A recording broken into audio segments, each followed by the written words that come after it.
Hi, ladies and gentlemen, boys and girls, children of all ages. It is once again the edition of Open Mic Night with the Driving to the Top gang. My name is Big Rich, and we got a lot of topics to get into tonight all over the sports world. Some fun, some not so fun, but it is going to be a big time. And I got a bunch of my guys here with us. I'm sure we'll have one or two more popping in as the show goes on.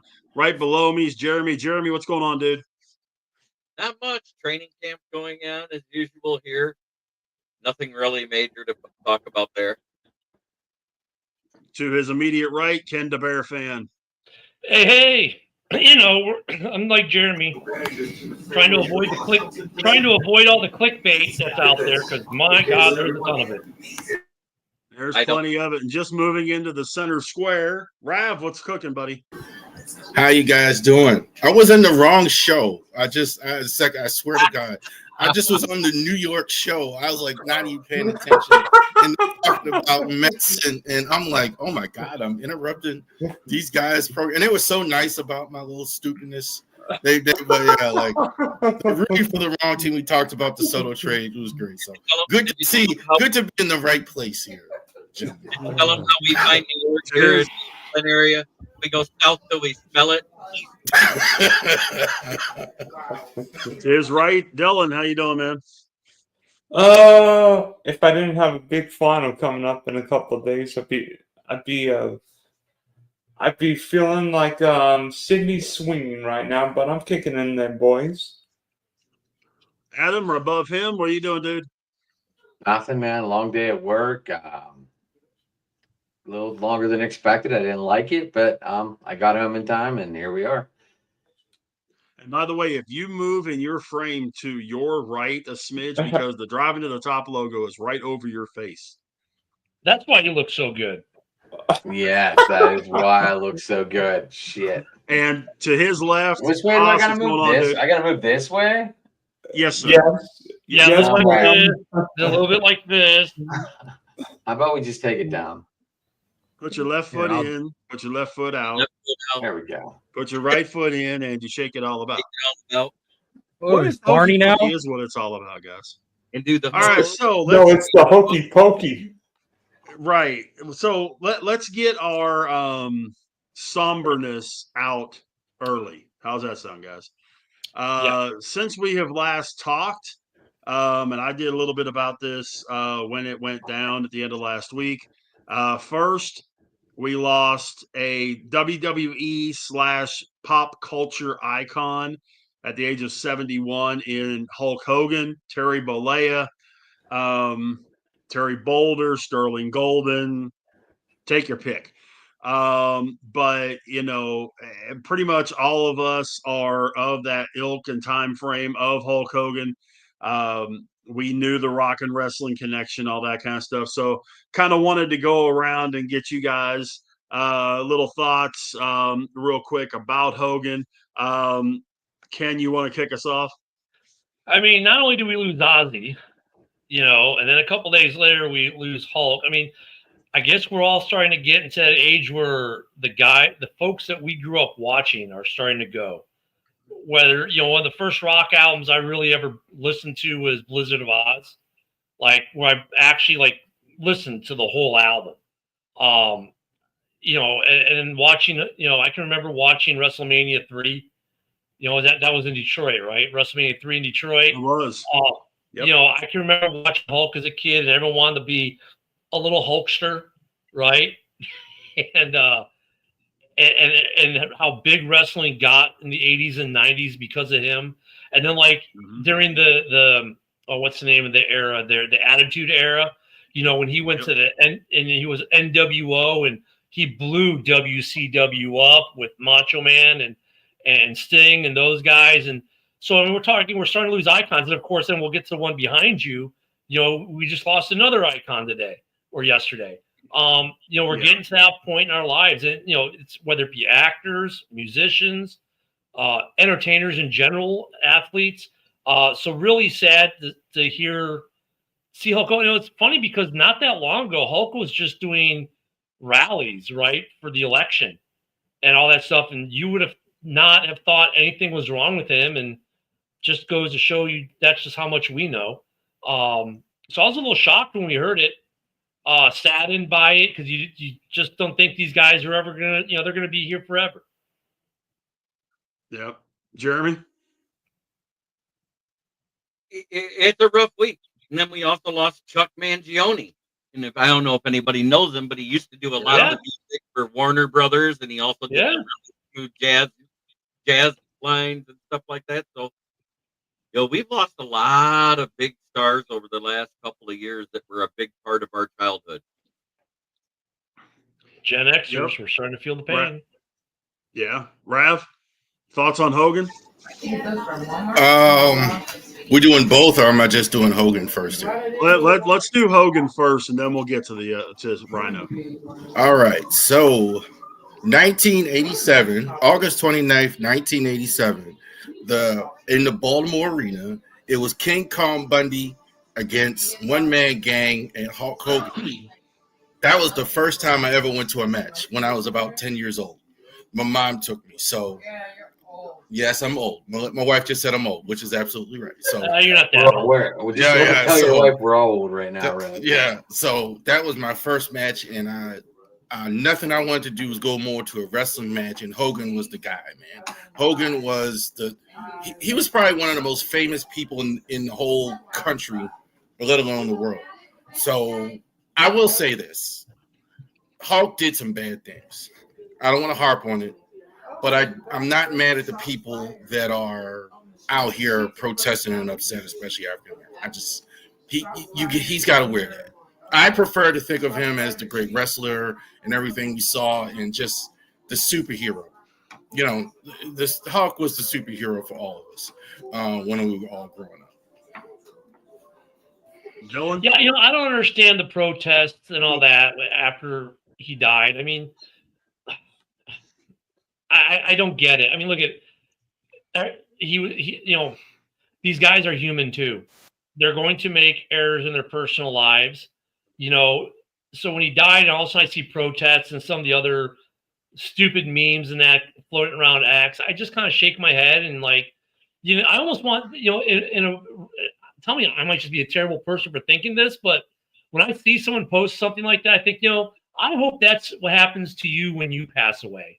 That you're, instead of being remembered for what you inspired people to do good, that someone plants a flag out front of your house to tell your family what an asshole and what a jerk and what a piece of crap you were. When whatever their personal demons they fought were, or you didn't like their political stance or whatever, the dude, especially in the 80s and 90s, he made kids not want to be couch potatoes, for lack of a better term, get out, get active, and do stuff. I mean, that's the takeaway here, right? He entertained people. Number one, that was his job. He was very good at it, but then he made kids want to be active and aspire to be better. And that messaging it was what he was acting to do. That's what you remember. Yeah, exactly. They're ripping the shirt and the pythons and, I got 22s. But all these people protesting, honestly just passed away a few days ago. If anyone was going to be protested, it'd be the PETA folks out front of Ozzy's because he bit the heads off bats. But no, they're protesting Hulk Hogan because they just didn't like the dude. I don't get that piece. When I'm starting to and there's a whole lot more to it than that. But he's dead now, and that's the other thing. Let him rest in peace and dead. Whatever he did, it's over now. Yeah. Right. Dylan, your thoughts on Hogan? When I think of Hulk Hogan, I think a couple things. One, it's not just Hulk, it's Hulkamania every time you rip off his shirt, even in one of Trump's rallies. And two, how about that match with another WWE legend, Andre the Giant? Talk about a giant among men, right? Slam heard around the world. Yep.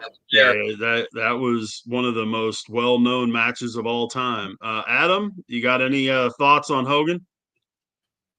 Mr. America, when he got suspended and then came back as Mr. America, and he locked his ass off for that. That was great. I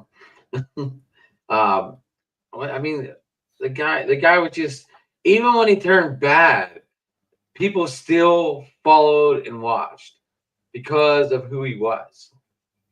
And he NWO on the title and NWO everywhere. He turned bad into something cheerful, I guess. And that took a while for people to adjust. Like, they weren't happy at first, obviously throwing all the garbage at him and all that. And then, eventually they came around, and then Hulk eventually came back to the orange and the yellow and red, of course.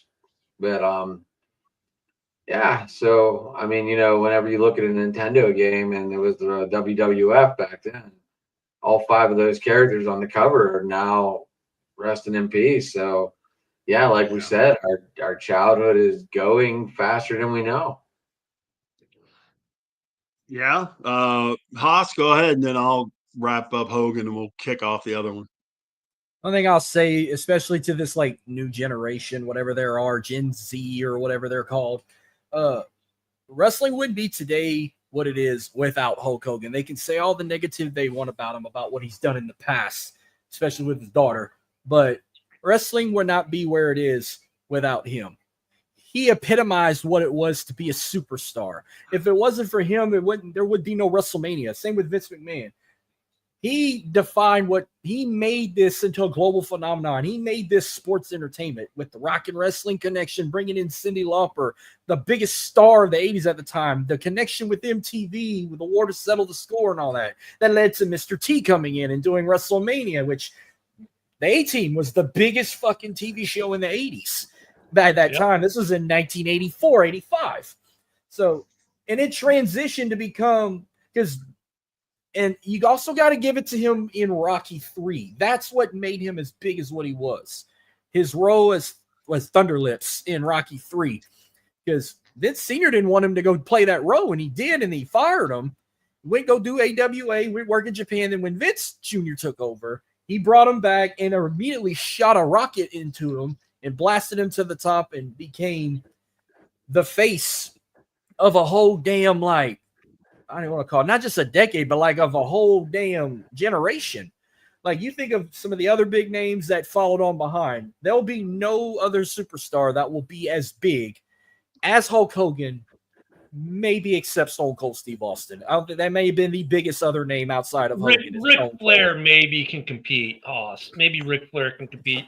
One thing though, to pick up on that, also, not only was it the Gen Xers who he captured when we were young and catapulted, professional wrestling to what it was, but boomers. My dad loved watching Hulk Hogan when he was alive. Like the boomers who were watching wrestling. Remember, it wasn't just us kids watching it. We weren't old enough to buy the pay-per-views in 1986 and 87. Our boomer parents did because they wanted to watch Hulk Hogan too. So say what you will about his personal life, but for what he was paid to do, Hoss is 100% right. For what Hogan was paid to do, he did it better than anyone else ever in the history. And without him and other guys like Vince McMahon and whatnot, there is no professional wrestling as we know today. In fact, sports entertainment in general, that landscape may look completely different. There might not be a room for the UFC because UFC was born. Why? Because of the WWE/WWF is the reason that got born as the alternative because how big it got. I'm sorry, cut you off, but no, go ahead. I mean, I was just saying his impact goes beyond wrestling within sports. When he turned heel and became the third man and formed the NWO, they still say that was the biggest heel turn of all time because no name was bigger than him. You're thinking, oh, this guy can't be a bad guy. He's a real American. He tells kids to say their prayers and take their vitamins and 24-inch pythons and all that, like you said. But he wanted to be the bad guy, and he formed the NWO with National Hall. That almost didn't happen, right? No, they wanted Sting. Man was supposed to be Sting. Yeah, it's supposed to be Sting. Hogan didn't want to do it, but Bischoff pressured him into do it. Like, this could be game changing, and he was right. It changed everything. It led to 83 weeks of winning the Monday Night Wars against WWF until by 98 when they changed their attitude and formed the Attitude Era. Then it was back and forth until early 99 when nope. That's not what caused the 83 weeks to stop. It was one statement that Bischoff forced Tony Schiavone to make. That Flair. That I mean, Foley was going to tell because he said, well, Cactus Jack or Mankind, who used to wrestle as Cactus Jack here in WCW, is going to win their world title tonight. That'll put some asses in seats. That's what ended the war. But in between, like 98, they would flip back and forth. Raw would win one week, Nitro would win. Yeah. That was what flipped everybody over, and Raw started going live again too. Yeah, they stopped doing the pre-tapings, and then they really started going live. And then Nitro has kind of started digging their own grave ever since '99. But it was cool. But the only thing I didn't like was, as much as I claimed I was Wolfpack for life, I claimed Wolfpack for life. I didn't think he fitted in with Wolfpack. I hated NWO Silver. I thought he was perfect for Hollywood. And the Mr. America gimmick, which I thought was kind of dumb. But thinking about it now, I said, that would be funny. El Grande Americano and Mr. America would be a good tag team or a good feud. Would Bruno Sammartino be up there on a Mount Rushmore, guys? I don't know how to take that comment. Charles' favorite wrestler was Val Venus. Mount Rushmore. I mean, I don't know if that's bad. Maybe for a performer in the ring, maybe yes. But like as a sports entertainer, no. I would go. I mean, Hogan, I agree with. Flair, I agree with. What about Roddy Piper? I would think he'd have to be on that Mount Rushmore too. No. He had crossover appeal. Remember he did They Live, which is an all-time great movie. I mean, he had some crossover appeal too. I mean, Ronda Rousey, when she came to WWE, based her whole character off of him. So I mean, he would have to be, and he was the great other side of the coin to Hogan when those two were together. But if you're looking at the four, and that's where the hard part comes in, the four for professional wrestling, it honest to goodness is relatively simple. It's Hulk Hogan because of what he did in the 80s. Right. Stone Cold Steve Austin for what he did in the Attitude Era and taking it from where Hogan was as he was starting to kind of dwindle down in his in-ring career and go from there. Cena, who took it in 2002 when he started with Ruthless Aggression and the whole deal with the kids, with the hustle, loyalty, respect, say your prayers, take your vitamins, all that kind of stuff. And as much as he is as big of a douche as Hulk Hogan is or was, Vincent Kennedy McMahon. Because without him, none of it happens. There's no WrestleMania 1.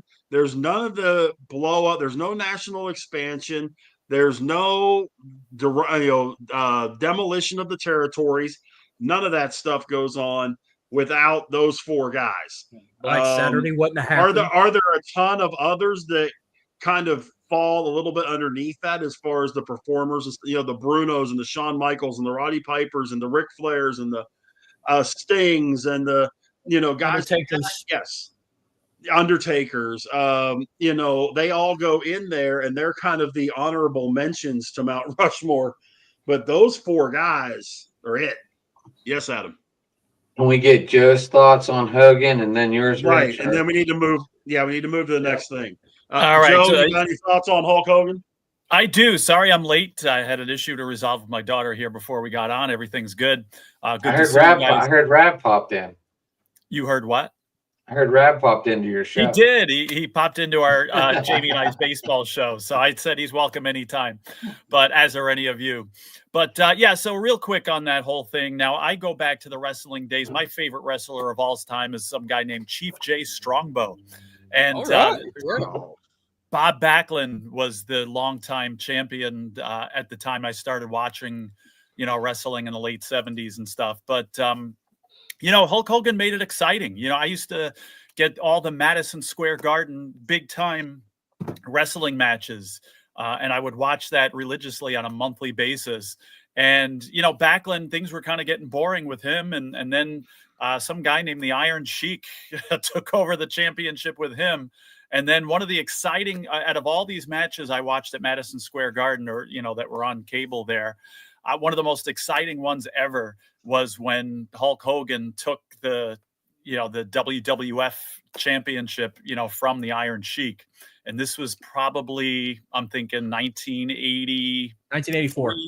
84. There we go. 84, January 84. Okay.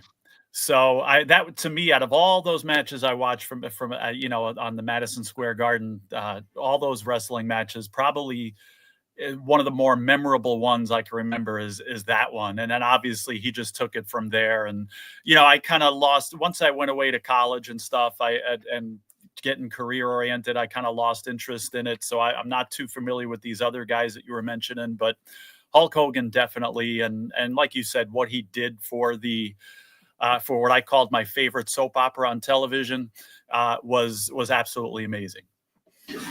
Got a Chief J Strongbow reference. All right now. We're sharp. I hadn't heard that name. Awesome. I hadn't heard that name since Big Daddy.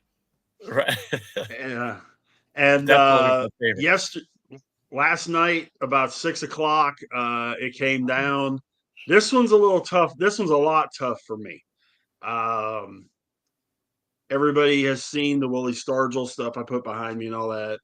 Once he retired, Ryne Sandberg was my guy. I wore 23 before it was cool to wear 23. Came home every day, watched the Cubs because they were on cable and Wrigley Field didn't have lights at that point. You got to watch day baseball. Yeah. I never played second base a minute in my life. I was a catcher, a pitcher, and a first baseman. But I just had this attraction to Ryne Sandberg and the way he played the game. And he just became my guy. Baseball cards, posters, jerseys, T-shirts, the whole shooting match. When I got my radio career, took me to Peoria, Illinois, the year that Rhino was the manager of the Peoria Chiefs. And got a chance to work with him.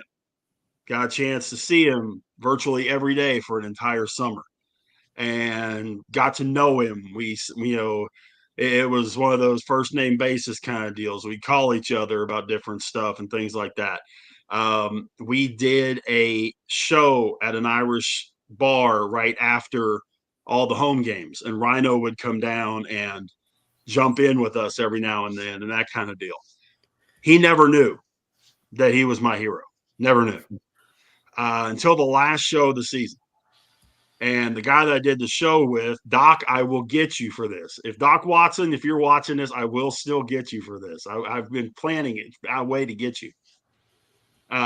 We had the owner of the team, Rocky Vanaken, Rhino, and Josh Donaldson, who many of you may know had a really long career in the majors with Toronto and a few other teams. He was in A-ball with the Cubs at that point.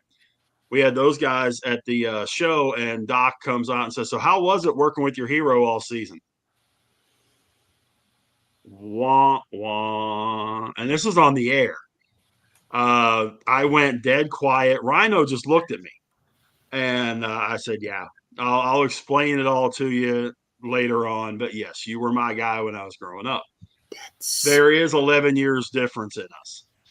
But the big thing is, that was my guy. I had a chance to work with him. They tell you don't meet your heroes. They tell you don't meet your heroes. In this case, yeah. And everything that you may have heard throughout the course of the day over the last 24 hours about him, it's legit. Family guy. When he was on the field, he was as competitive and as bulldog as you ever wanted to see. As a manager, he could argue with an umpire with the best of them. But when he stepped off that field, when he was with his wife and with the kids and eventually his grandkids and that kind of thing, he was that guy everybody talked about. When he was around the fans, he was that guy, and when I heard the first cancer had gone away, I was super stoked. And then when it came back as prostate cancer a little while ago, I knew it was going to be tough on him after he had just fought, and unfortunately yesterday. So I'm sure I speak for all of us when I say this 1-2 word saying that I hear a lot of people say a lot of the time, and fuck cancer. It took another one, and let's. I can't wait to hear everybody's thoughts on Rhino. Hall of Famer, Gold Glove winner, Silver Slugger winner, Home Run Derby winner. Let's start where we ended the last one. Haas, start us off, man. Hey, Jamie, how you doing? Hi, Rich. So, yeah, I wasn't a Cubs fan growing up, but yes, I did see the Cubs a lot on TV. And while watching the Cubs, I became a fan of a former teammate of his in Sammy Sosa. So, like, I was watching the Cubs a lot because I was a Sammy Sosa fan at once in my childhood. And I did see Ryne Sandberg on my TV a lot because they played together for a few years. He played second base. And they called him Ryne. I don't want to say they called him Rhino because he was fast like one or he was built like one, but you couldn't think of a better name for him. I mean, if that's the rumors true, or maybe you can answer that for me. If that's why they got the nickname Rhino, because he was built like a rhino. They just used it off of his first name. That's all. I mean, he's a pretty good sized guy, but as far as I know, it's just a moniker off of his name. I'd probably just say the moniker. I'd ask him. One guy could tell me in particular if that was the case, but no, he seemed like a down to earth person, and yeah, like he only had 2 connections with teams his whole career, the Cubs and the Phillies. He started with the Phillies, ended up with the Cubs, and then when he came into a coach or a managerial role, he went back where it all began again. He started with the Phillies as a manager. He did, I think, 3 seasons as a manager there. Well, he started as a coach and then ended as a manager. But as a player, too, I thought he was a hell of a ball player, despite my obsession with Sammy Sosa. It was nice to see he knew how to hit the ball. I mean, his numbers tell it all. His average was like 285. He had over 2,300 hits, over 280 home runs, over 1,000 RBIs. His winning percentage was .428. He was inducted in Cooperstown 20 years ago. So if I'm correct, he went in the Hall of Fame with Wade Boggs, right? In 05? 2005. Yeah, 2005. Yeah. And by the way, I don't mean to cut you off, Hoss, but Jay, he was with the Phillies. He was a throw-in on the Larry Boa trade to the Cubs for Ivan DeJesus. And he was a throw-in. He actually played his first season with the Cubs at third base, and they moved him to second after that first year. Yes, Dylan. Yeah, I was going to say, Dallas Green, who was the Philly manager when the Phillies won the 1980 World Series, traded Larry Boa for Ivan DeJesus. But since he knew the Phillies organization, he thought, I want Ryne Sandberg as the quote-unquote player to be named. And so Sandberg ends up in Chicago. And speaking of Sandberg, one game sticks out to me. June 84, 5 for 6, 2 home runs, 2 game-tying home runs of Bruce Sutter, who was like the Mariano Rivera of his era. If you got a hit off Bruce Sutter, you should bow down and thank your lucky souls. To this day, that is called the Sandberg game. Adam, what do you got? And by the way, Willie McGee hit for the cycle that game. He did. I got one more thing about him before I'll hand it off. So maybe y'all can agree with me. I speaking of Mount Rushmores, I did 2 here. So I'd put him in 2 different Mount Rushmores here. For when it comes to the Chicago Cubs, I'd put him up there with maybe like a Ron Santo and Ernie Banks and a Billy Williams when it comes to the Chicago Cubs.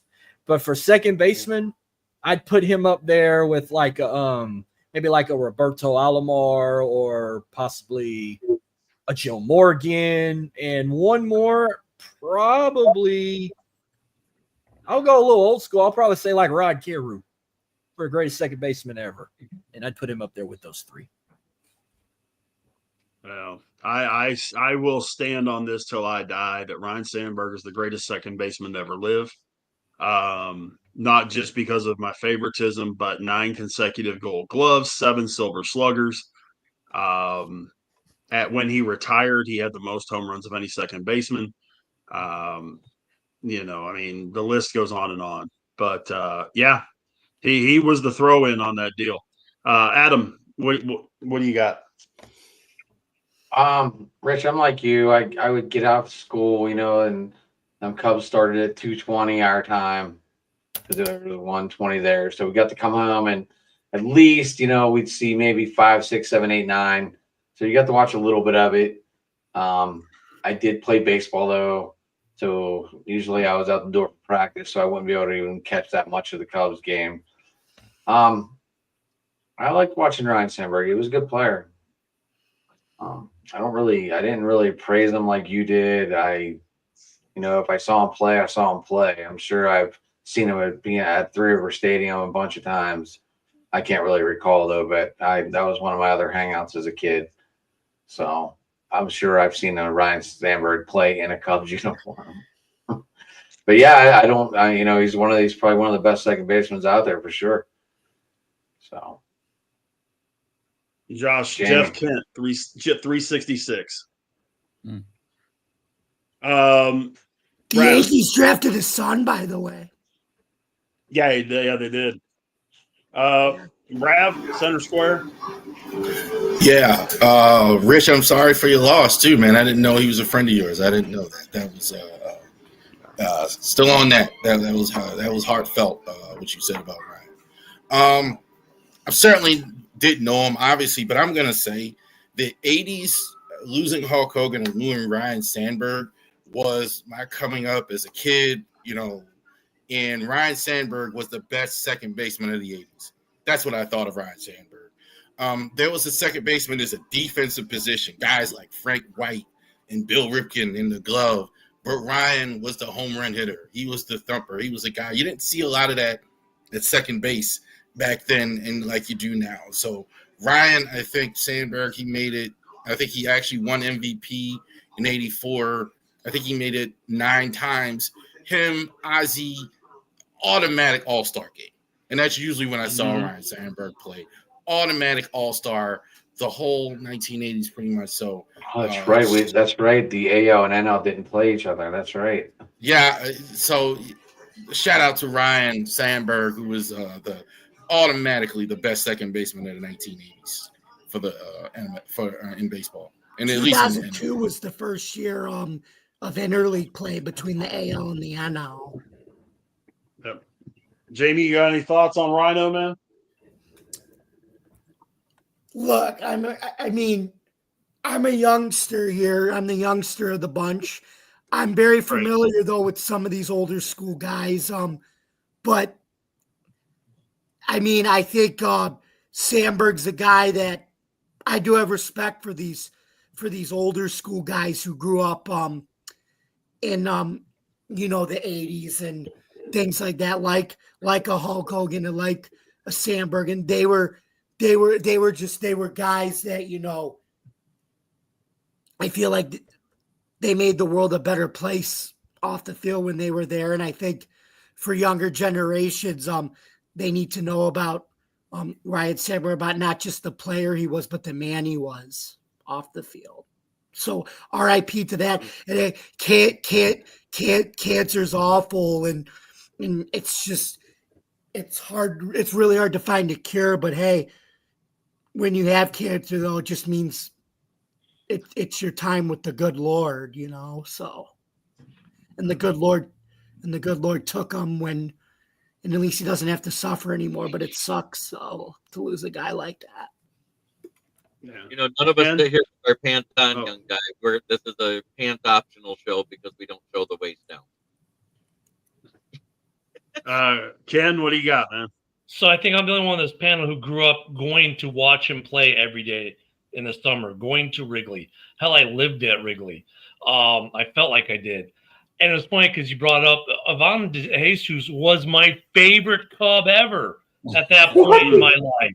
And then they traded it for Larry Boa. And so I hated Larry Boa, but we got this Ryne Sandberg guy. And all of a sudden, wait, this Ryne Sandberg guy is pretty cool. And I used to watch him play and whoa. And then we got Amazing Grace. And then we had the Shawnometer.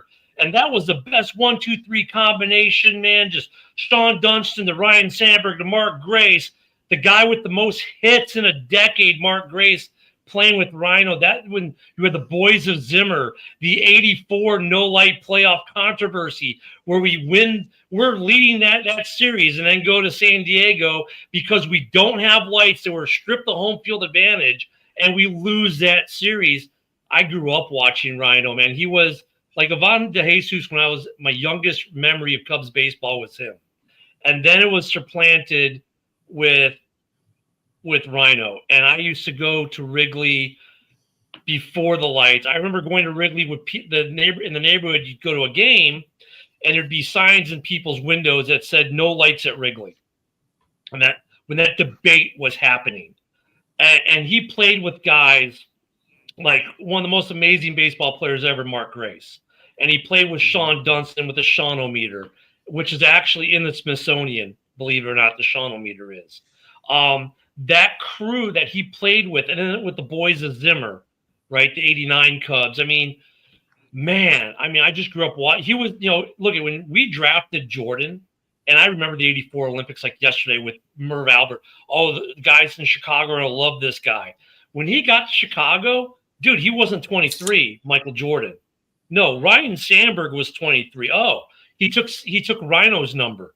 Legit, that's what we said growing up in Chicago. Oh, we were excited when MJ got there, but that was Rhino's number. 2 greatest 23s in the city of Chicago right there. Well, 3. Devin Hester. You got to add him to the list now in the Hall of Fame.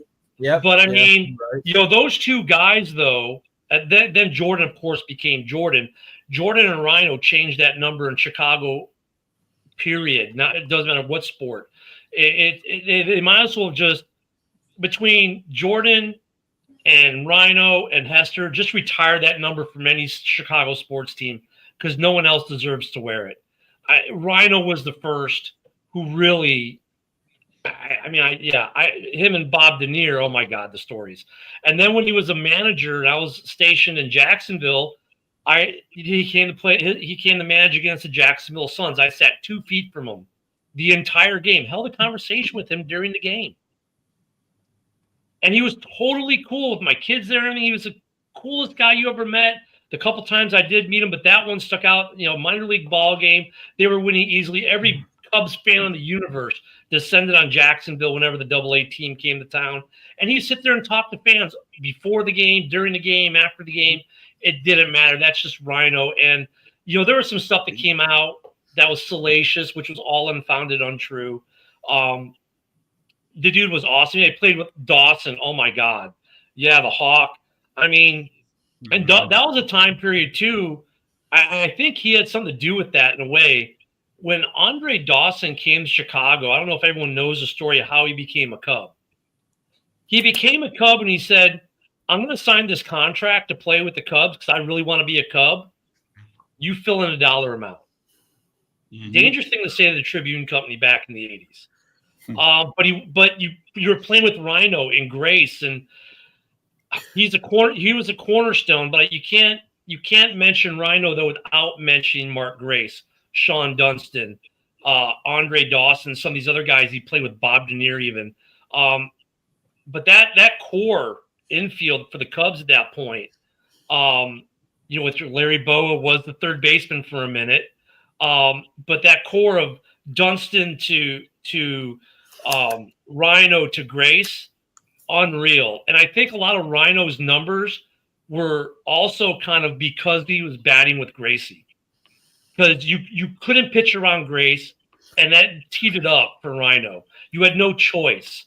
You either let Grace beat you let Rhino beat you, and it didn't matter. They both did, and that was we wasted possible championships in the 80s because of the lights, maybe in 84 and 89. But if anyone deserved a World Series ring, it would have been those 2 guys together. For me, Mark Grace and Ryan Sandberg and Sean Dunston will always be intertwined. But Sandberg is always he's on my Mount Rushmore of Cubs. My Mount Rushmore is going to be completely different than what any of you guys come up with, probably as a diehard, lifelong Cubs fan. But Rhino is definitely front and center on that for various reasons, and he'll be missed. And I still remember the day, and I'm sorry I'm taking so long to this, I'll land it. I'm sorry that the day when he did not get selected to be the manager of the Cubs, and a lot of us thought he would be, and they went another direction, and I think that killed him professionally. I think after the Cubs decided not to make him the manager that last selection process, I think he lost all desire to do anything with baseball, because if there was anyone who should have been the Cubs manager, it was Ryno. And instead they went a whole other direction. And that was after the 16 team, right? And they went with the fan favorite from the 16 club instead of with Ryno. And they should have gone with Ryno, and for that I'll ever be forever mad at the Ricketts family. Sorry. Because Ryno should have been able to go full circle and been the manager of the Chicago Cubs. Sorry. Yeah. Jeremy? Oh, yeah. Well, he actually was in high single A there for a little while in the teens before he went back to the Phillies. And I know because he used to do the Iowa Tin Cap, or the Tin Caps out of Indiana. And the Tin Caps used to play against the Great Lakes Loons. And I actually had a chance to meet Ryne Sandberg. So it was great to meet him. He was a great guy, very humble. And, you know, I'm sorry to hear he left this earth, because we lost a good one. He was the nice guy. I think he only ever got, ejected once for getting upset? Oh, no. He got ejected back-to-back games when he was in Peoria. I think he got ejected 4 times his first year in Peoria. I was talking about as a player in Peoria, yeah. Oh, no, he would charge the mound, too. As a player, it was a whole different thing. But he would charge the mound, too, trust me. You didn't throw at him and get away with it. Yep. Joe? I didn't know before I came on that I was going to be having 1984 flashbacks here. I mean, I graduated high school that year. I was watching Hulk Hogan wrestle. I was watching Ryne Sandberg play, baseball. And Nikki Glazer was just born in 1984, by the way. And guess who I was listening to on the stereo? Some guy named Ozzy. But anyway, Ozzy's daughter Kelly was born that year too, 1984. Ryne Sandberg just fits the mold of players that I adore in Major League Baseball. My favorite player growing up was Gary Carter, a family guy, a very hard-nosed baseball player. Now, I never met Gary Carter. I never got to know him like you got to know, Ryne Sandberg. But when Gary Carter passed away, it was a shock, because it's like, oh my goodness, I was at an age where it's like now my first childhood favorite athlete has passed away, And I see a lot of parallels here between him and Ryne Sandberg. And now he was the type of player, they were going against the Mets. Both the Mets and the Cubs had been horrible for like hundreds of years in the mid 80s there. And then all of a sudden they're fighting for a division here. And I'm thinking, usually you'd be like, okay, if they beat the Mets and win the division, I'm not rooting for them. But that was not the case. When the Mets didn't get in, I was a Cubs fan for those, games, and it was too bad. Now, I'm wondering if it wasn't even the lights issue at Wrigley back then.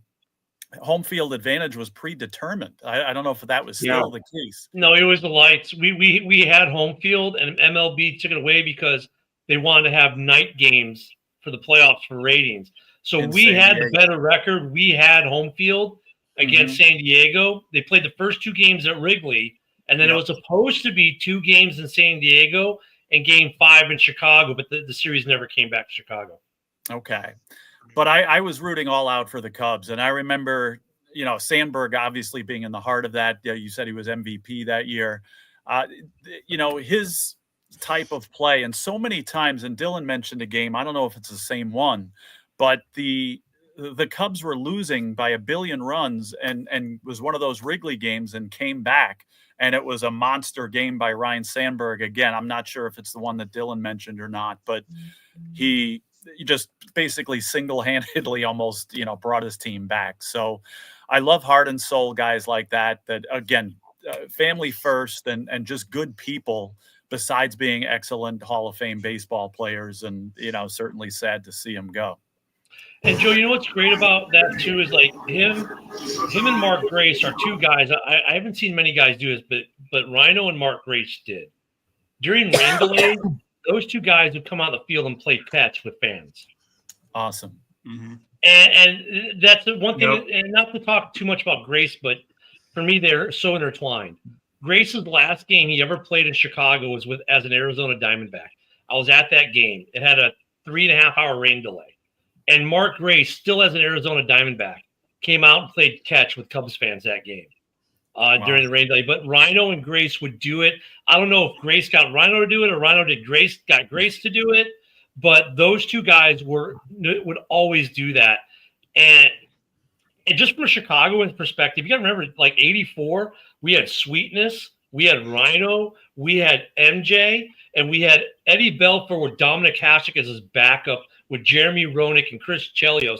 I mean, that was the heyday of Chicago sports. We won one championship out of all that in the 80s. And that, of course, being the Bears. But, like, you would see Rhino out with MJ, and these guys all hung out together in Chicago, which was something else that was different in sports because you didn't see that a lot on TV. But in Chicago, we got used to that. Like Jordan hanging out with Sandberg, who was hanging out with Sweetness, and they'd all hang out together. And you'd see them together, and it brought the city together too. And that can't be spoken enough about Ryne Sandberg, as he was part of that helped bring the city of Chicago more together as a sports city. You know, you would see him and Sweetness do things all the time. And so for me, I watched, in 96 when was it 96 when Walter died? Yeah. So first it was Walter, now it's Rhino, and I'm like, I'm not that far in age from MJ, so I hope he lives a long, long time. Well, guys, I appreciate all the tributes to both of these guys and everything. Let's get in. Let me ask you guys a very serious question. You ever wanted to tell your boss off? Well, I got a story for you. And this happened the other day. I'm sure you guys have all heard of a fellow named Bryce Harper. Well, Bryce Harper of the Philadelphia Phillies and baseball commissioner Rob Manfred had a heated exchange in Chicago during a question and answer session between the commissioner and the team, according to the person with direct knowledge of the conversation who spoke with the AP on Monday on condition of anonymity because of the sensitivity of the situation. Philly slugger Nick Castellanos previously confirmed some of the details with the bandwagon and ESPN. This all comes from AP. But basically what happened was Manfred was talking about a salary cap in Major League Baseball. And at some point, Harper told Manfred that if he was there to talk about a salary cap, he could get the F out of the clubhouse. So I throw it to you. Rob Manfred could basically tell Bryce Harper, you don't play Major League Baseball anymore. And it would stick. So what do you guys think of him telling his ultimate boss to go climb a tree and throw an F-bomb in there with it? Joe, let's start with you, man. All right. I don't like it, to be honest. First of all, now people can disagree with me. I think baseball needs a salary cap. Second of all, I think there's other ways to handle it. Now, I heard that they did kiss and make up and talked about it further. I read the article too from ESPN, I think it was, which a lot of the information by, Castellanos was confirmed. But it's just, I like what Manfred was doing, going around and talking to clubs and probably, sharing the information. Now, if you don't want to share the information, or if you don't want to hear the information, rather, just there's other better ways to handle it, in my opinion. I don't approve of going to a boss. Now, I know Manfred has the power, but again, leaders in baseball have absolutely no power over these players. So they're never going. You can't even argue with a manager anymore. Or if God forbid a manager pulls a player off a field for not hustling, the manager gets criticized, and the player gets all the justice. So nothing would ever be done to Harper about it, and I think he's smart enough to know that. But I just think there's better ways to react to it. Dylan, what do you got? Oh, me? Sorry. I think that the players, particularly Bryce Harper, see that MLB is facing a potential work stoppage after the 26th season, and Bryce Harper doesn't want a salary cap. The players don't want a salary cap because guess what? If there's a salary cap, the owners are going to win, the players are going to lose, and maybe it's because the Dodgers have a payroll that is going to be rivaling Tesla before long, but that's another story. It's the reason why the Yankees didn't want to pay for Soto. Exact same thing. All that money. You're right, Dylan. Adam, what do you got, man? I'm not about a salary cap in baseball. It's these owners knew what they were doing when they gave these players 10-year contracts, and then they would wait 4 to 5 years before they gave another player a 10-year contract, because they knew by doing the 10-year contracts, they could never break it down and never set a salary cap to it. The only way they can set a salary cap is maybe with a player strike, and I'm not sure how that, or I don't even know if an owner strike, but I'm not sure how that would play into it. But when they sign these big contracts like that, you cannot set a salary cap because it would just mess everything up. Now, Bryce Harper telling his boss to fuck off, I don't know. I kind of got a kick out of it when I heard it. Awesome. I'm not big of it either. I know they don't have one. I know they don't have one, but they don't have a hard one. But they knew what they were signing for. Like, you're making just as much when you sign, no matter if it could be a rookie contract, 10-year, whatever, you're gonna get your money. I just don't know what Bryce Harper's deal is right here. I mean, would he just wake up and had one bad game and then he just decided I need more money? Like, I just ignored it when I saw this was trending. I'm like, he's bitching about money. Like, I'm not surprised there, but I'm glad you kind of filled this in my head, because I was avoiding this because I'm like, I don't want nothing to do with Bryce Harper right now, bitching about money. Because I'm looking into this. I'm like, I don't think any leagues have a salary cap. Don't the NFL at least have this, or NFL and NHL have hard salary caps? Oh, I figured the NFL did. And NHL does too. Well, MLB has a thing called the luxury tax. Yeah.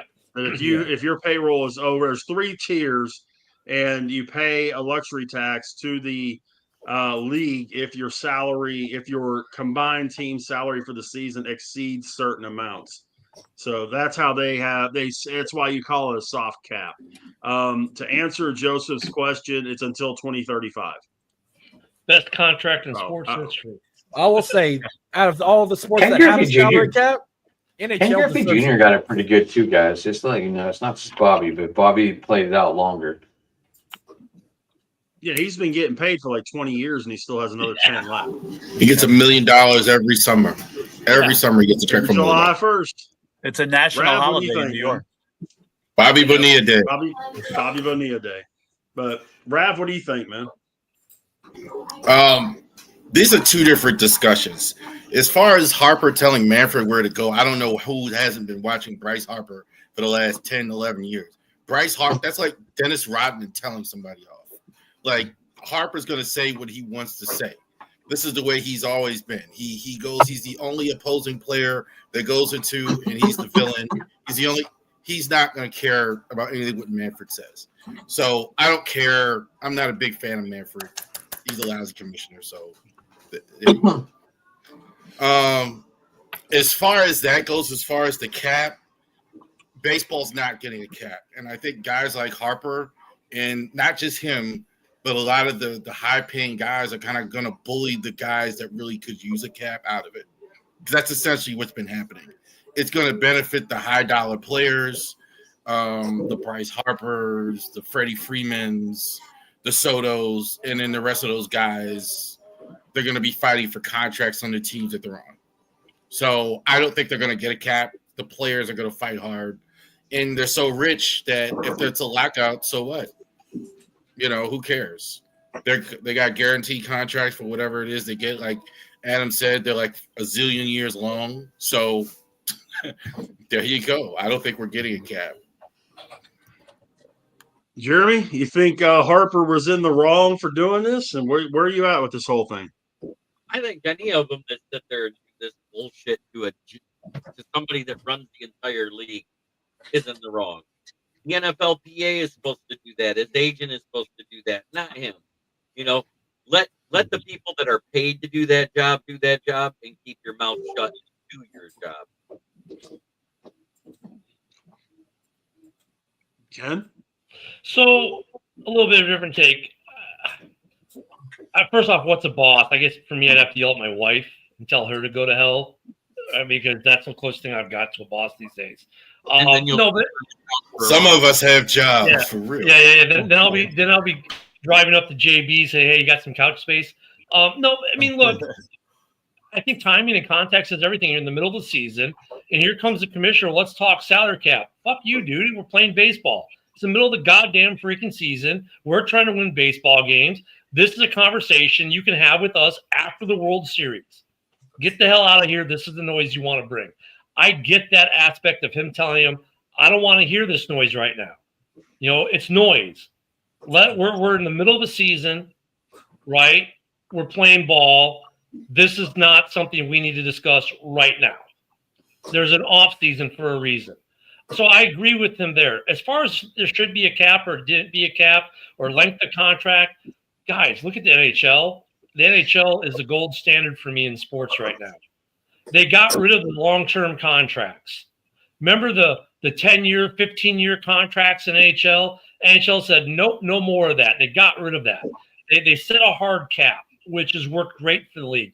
The NHL grows faster than any other league in the country for a reason. Gary Bettman, say what you will, he's the best commissioner in sports. The knucklehead that's in baseball, oh, Pete Rose has died. Well, now we're going to make it that guys can get in the Hall of Fame after they die if they were banned. Whatever, dude. Go after yourself. He should be screwed over. I'm at him for that, too. Baseball has done more to run me off than it has to bring me in over the last decade. And so is the NBA, for that matter. The NHL has become more inviting. The NFL is doing okay, but they too should learn from the NHL and the way they do salary caps. The NBA salary cap is stupid. I don't get what they're doing. Besides, that's just a 3-point contest league now. Telling the commissioner of Major League Baseball to go take a long walk off a short pier in the middle of the season when you want to talk to me about salary caps in the middle of the season? Dude, wrong time. Like, you're the freaking commissioner of Major League Baseball. You should know to pick your time better. That's like Goodell coming down to week 7. He comes to Detroit and says, "Hey, Lions, what do you think if we institute this new rule for the playoffs?" They're like, "Dude, we're trying to play to get in the playoffs. We could care less about rules for next season. We're playing now." So Manfred, he was wrong for even having this little stupid speaking tour to the teams about off season. And you're the freaking commissioner. You can make a mandatory meeting post-season to get everyone together via Zoom, whatever, conference, player reps, whatever you want to do. But to do it during the season, I'm sorry, I would tell him to go take a long walk off a short pier too, and then to stick it where the sun don't shine. And if he doesn't want to put it there, my size 10 foot will be squarely up his ass, put it there for him. We're trying to win games here, not talk about salary cap. That's my take. Not that I feel certain. Jamie?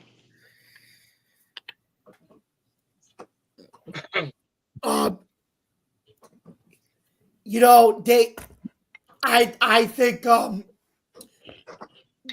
you know what, maybe they shouldn't have. I was originally for one, but I actually like the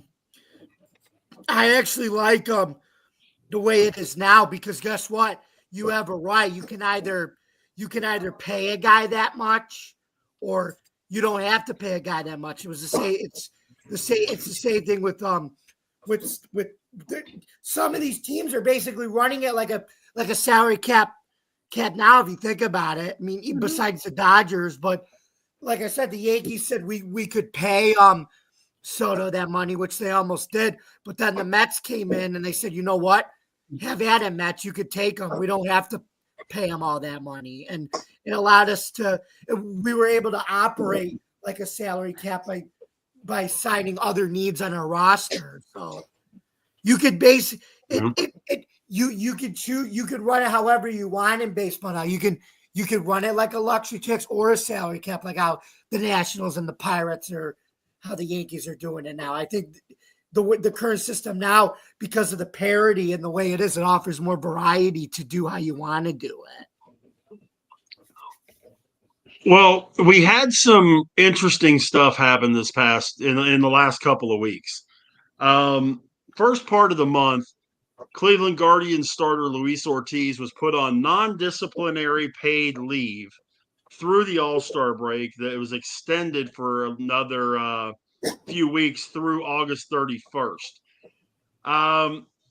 Yesterday, Guardians closer Emmanuel Clase, arguably one of the best closers in baseball, and definitely a guy who was on the trade block and being looked at by a number of teams, has been placed on non-disciplinary paid leave through August 31st, while MLB continues its sports betting investigation on both. Statement reads in full. Per an agreement with the Players Association, the Cleveland Guardians pitcher Emmanuel Clase has been placed on non-disciplinary paid leave through games on August 31st, while MLB continues its sports betting investigation. We will not comment further until the investigation has been completed. Now, we've talked about this before where, they've got DraftKings and FanDuel and MGM and all this stuff sponsoring a bunch of crap in baseball and football and NBA. And it's not just baseball. Is this something that everybody but apparently the league saw coming whenever you started having, Sunday Night Baseball presented by DraftKings? Did everybody see this coming except the league, guys? I saw it coming because it's supposed to be. Start talking.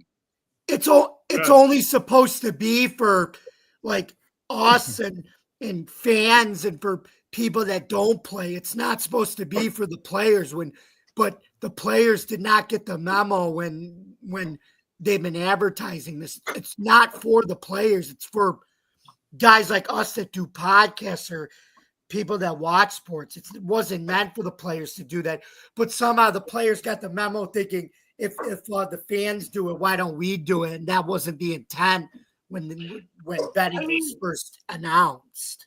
It's hard though for the players because, like, okay, hey Rav, I'm gonna have you sponsor my drink, all right? And Rav's like, all right, let's talk cheddar. Hey, we'll pay you X amount a year and give you free products. Like, bet. And guess what? Rav now drinks my product. So we're gonna go to players and say, hey Rav, I'm gonna have you now sponsor DraftKings, my betting platform. All right, cool. Let's talk cheddar. Okay, we strike a deal. Now the league we're telling him, oh, by the way, you can't use the thing you're sponsoring. I mean, come on. We've made the sport betting, such an ingrained piece of society that high school kids are on DraftKings betting. High school kids they get around it. That's why my son just turned 18. He's like, now I can stop relying on apps about my birth year. Right? Kids are getting on. And so you get some of these kids coming up through the systems, through high school, college, and betting on sports apps. Now they're pros and you're sponsoring it, or they're sponsoring you as a pro, and now you can't use the product? How did they not see this coming? Yep. Jeremy? Yeah, I think they had to see it coming. Now, this is coming from somebody here. I bet on games every night. I got like 5 games going right now. So I'm all in favor of sports betting. But I think, guys getting caught like this there's people watching just to make sure it's being done right. And so when it's not being done right, you know, they got guys that are going to catch. Now, yeah, there's negatives. You know, there's ads for alcohol on TV. And most people, you know, drink responsibly. There's some people that abuse it and it gets people in trouble. Gambling, it's the same thing. Most people do it right. It gets people in trouble and they do it the wrong way and it causes problems. But, you know, because it wasn't baseball or still is sponsored by Budweiser or any of those things too. Right. So you had to see this coming. I agree with that. But I guess if you got people watching it and making sure it's done right, you know, you can do it. You know what's funny is Michael Jordan probably gambled more than any athlete ever in history, and no one gives a shit. But he never gambled on his own sport first. No. Yeah, and he went to the casinos and played poker and stuff like that. He didn't bet on sports. I don't bet. He went to the casinos and did that kind of stuff. He wasn't Well, betting in on golf. See Pete Rose. He wasn't betting on his team or his sport. So that makes a little bit of a difference. Dylan, what do you got? By the way, I know we're all a sports show, but 8.7 earthquake somewhere off the coast of Russia. Tsunami warnings for Guam, Hawaii, Alaska, Japan, and the west coast of the U.S. And by the way, we all play daily fantasy sports. We all play bet in some form. I mean, take a wild guess of how many best ball drafts I've done. You got money to bet with? Too many. I don't bet sports. I play fantasy sports like fantasy football, but I never put money on it. I might be a rare bird. I don't do DraftKings. I don't play the sports book. I just don't bet on sports. It's just me. I play fantasy football in that, but I never put money on it. We might pay for the league, right, to pay a fee to get upgrade features, but I've never, ever in my life bet on sports. I have never, ever, ever bet on sports.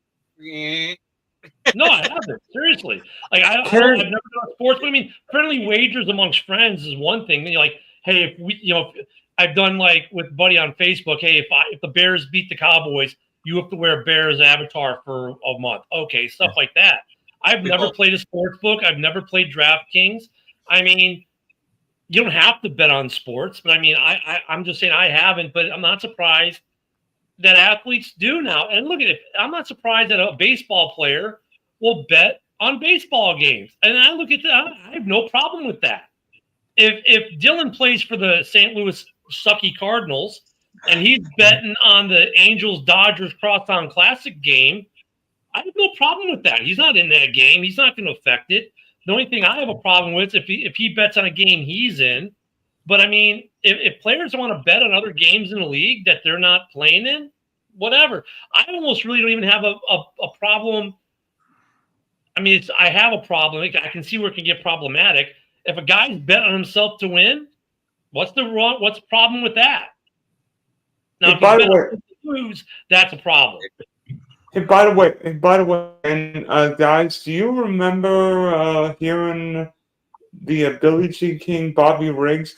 Back way before Bobby Riggs ever played Billie Jean King, Bobby Riggs bet like $2,000 on himself to win the singles, doubles, and mixed doubles for Wimbledon back in like the 30s or 40s, and he actually won all three.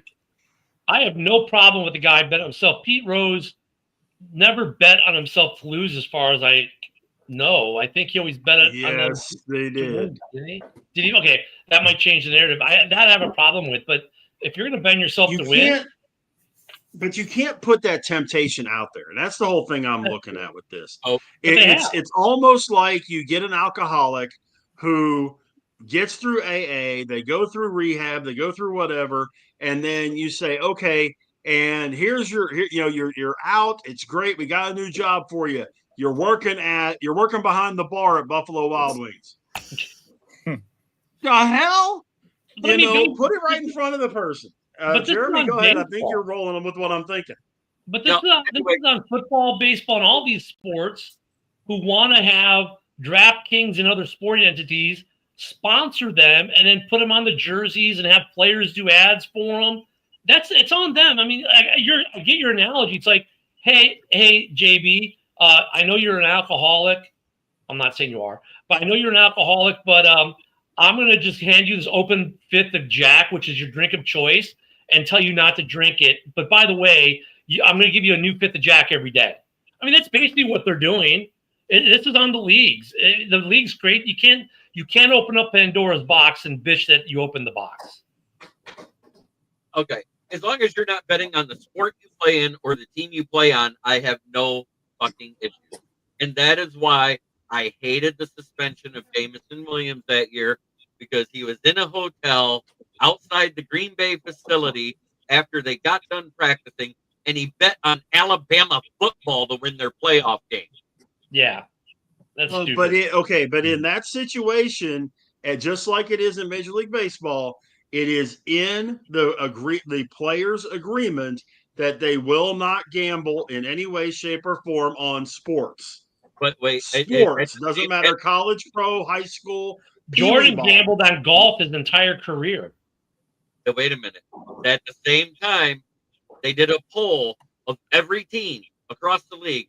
Do you know what two teams actually remembered that they weren't supposed to gamble on sports at all at a facility? There was only two. One was Vegas. That's understandable. They're in Vegas. They better know.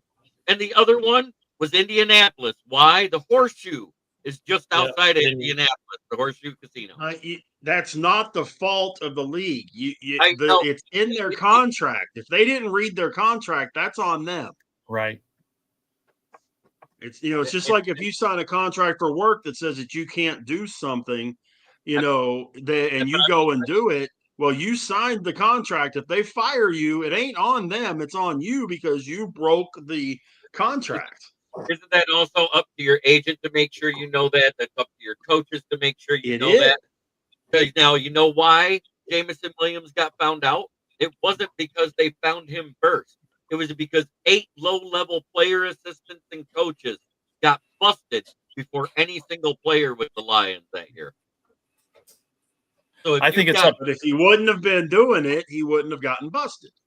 Yeah, and it's up to the individual to know it. The agent should be the one to say it. It's up to the individual. Again, I bet on sports, but if I'm doing it at school while I'm supposed to be teaching kids and I'm using the school's computer to make bets and they fire me because of that, there's nobody else to blame except for me, right? So I think it's the same thing. If they have a contract and they're not following the contract, that's their fault.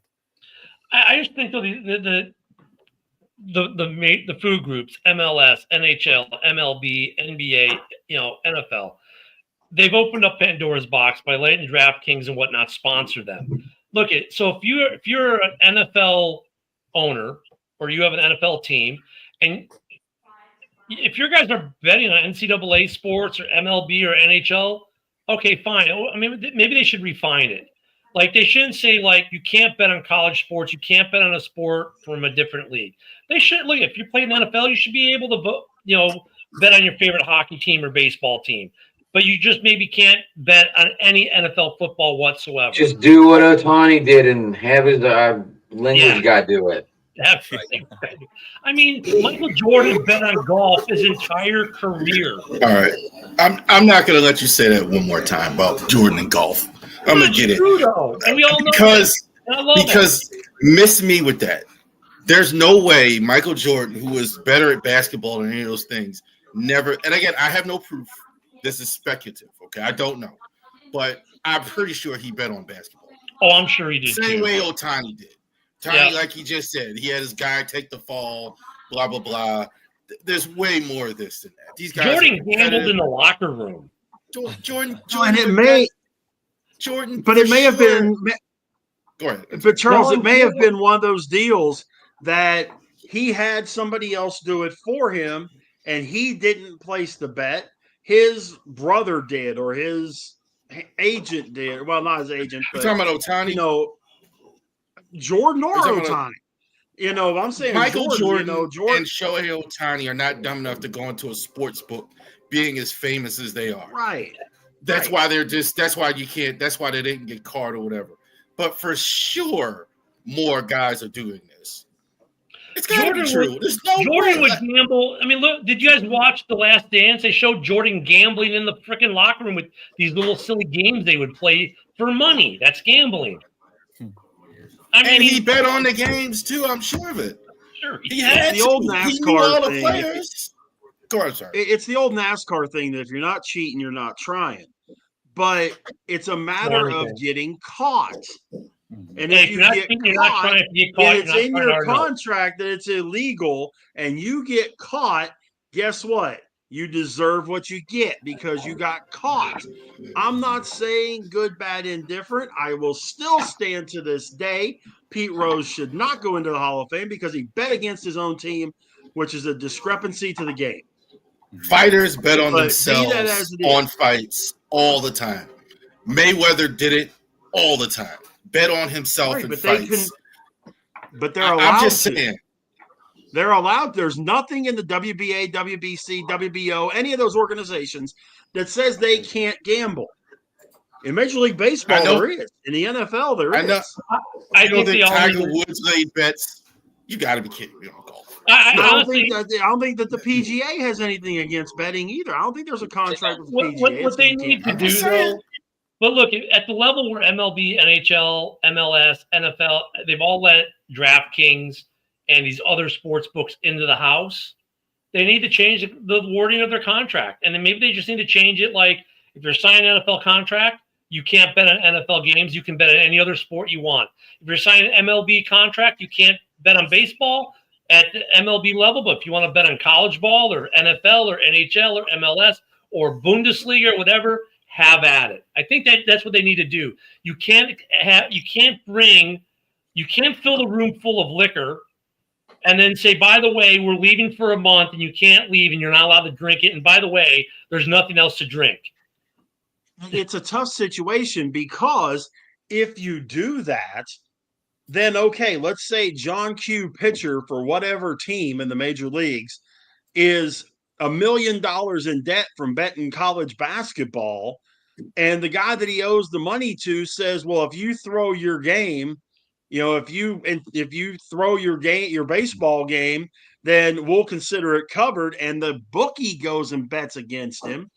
Now you've created a whole nother issue because it may not have been baseball that he was betting on, but betting on another sport caused the issue, which killed the integrity of the game because the pitcher threw the game, point shaving, throwing the game, whatever he's doing. You have to have a cut and dry deal. You can't gamble on sports, period. Mm-hmm. But they also, and I realize it'll never happen, but these leagues need to get away from having a DraftKings or FanDuel or somebody like that sponsor their leagues. Is that Luke Wellington? Jeremy? Okay. You say that, but like you said, they're not going to get away from it because big money's coming in from those guys as sponsors, having their ads up every single commercial break. So with that being said, I agree more with Ted on this, is that you say, you just can't bet on your sport. And because they're using legal channels, not backwater mafia guys like they used to have to do, because sports book betting is actually everywhere now, except in, 3 states, I think it is, where gambling's illegal anymore. There's a few. Texas is one of them, actually. You can't do sports, but I think it's like 15 or 16. Yeah, but still, that means the majority of the team, I think there's 8 teams in the state that don't allow gambling, is what I heard. 8 teams. I mean, look, you have either one or two choices, Rich, I think.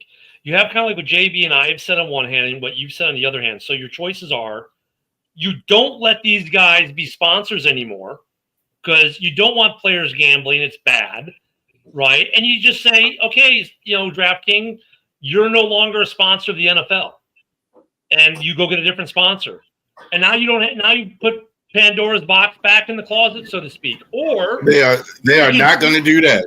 I know, right? They are not going to tell DraftKings. DraftKings is the biggest sponsor in all of sports. If you're going to keep taking their money, then you have to expect players are going to use the product. That's why they put it in the contracts, though. that you cannot gamble, and for whatever reason, you cannot sports bet, and it's in the contracts. If they want to go sports bet, don't sign the My contract. HOA says you can't have a Very PVC simple. fence, but 3/4 of the houses in my neighborhood, guess what? They have PVC fences. I mean, Josh, So just to your let you know, HOA is a you little can. different than Major League Baseball. Josh, just to let you know, you can still bet on sports at the casino. yep. And it's worse at the casino than using the app. And here's why. The apps, you got to have the money up front. You cannot gamble money you do not have. So that's why I'm saying if they're going to keep the app, you allow them to bet on everything but the sport they're in. That's it. Yep. Just change contracts, man. They're gonna have to do it. I mean, they're gonna keep having. Look at this. Like we've had every year now in every sport almost. There's some kind of betting controversy in the NFL. I mean, you're gonna have to change the language and just you're gonna have to let MLB players bet on the NHL and NFL and MLS and World Cup and whatever, the Olympics, whatever they want to bet on, as long as it's not MLB. And you're gonna have to let NHL players bet on anything they want besides the NHL. They're coming to that. I mean, they're doing it. At this point, you're going to have a controversy every year with suspensions and this debate and argument until you basically just change your contract language saying, look, if you're playing in League X, you cannot bet on games in League X. Nolan? Hey guys, I was just thinking with the MLB trade deadline in 2 days, actually under 48 hours, I was wondering, how about we go around the room and like rapid fire, like who would you want your team getting, whether it be trading or trading away somebody or acquiring somebody? Let's go with Joe. Well, I'm a Mets fan, so Mets are going to be buyers, and I think Mets fans would be disappointed if they didn't buy somebody. So their biggest need is middle relief, and I think that's the area they're going to go. I was saying on our show with Jamie before, who are the Mets willing to give up? You know, do they give up prospects or do they give up some guys that have already been in the lineup? You know, guys like Mark Vientos, guys like Brett Beatty. I've already heard both names, you know, on the block, and so, or who else? So again, I'm a Mets fan, and I know the way they spend money that they're going to be buyers, and I'm very curious to see who they end up with. But I'm even more curious as to see who they give up in order to do that. Charles, the Orioles have already made a couple moves. In fact, traded Sir Anthony Dominions, and then he pitched for the Blue Jays in the second game of the doubleheader. Yeah, he was an Oriole in the first game and a Blue Jay in the second game and pitched against us and got us out in the 8th inning. So, yeah, you rarely see that. I don't – the Orioles are going to sell. It's going to be Ryan O'Hearn leaving. Cedric, I think, is going to be a little bit more tragic because he is – been with us as the most tenured guy, but the Orioles are going to sell. They need pitching prospects. They don't have any. That's why we're in this mess in the first place. So Mike Elias to get pitching prospects as well. I don't think you're going to see. I think Adley will be the most interesting to see if he stays. You drafted Basayo. You got Basayo, your best prospect, and you drafted 2 catchers in the first round. So it'll be interesting to see what they do there. Jeremy, Tigers have already made a couple moves, but a couple pitchers going for the year. Do you see the Tigers maybe being a move for Suarez or one of these pitchers between now and Thursday?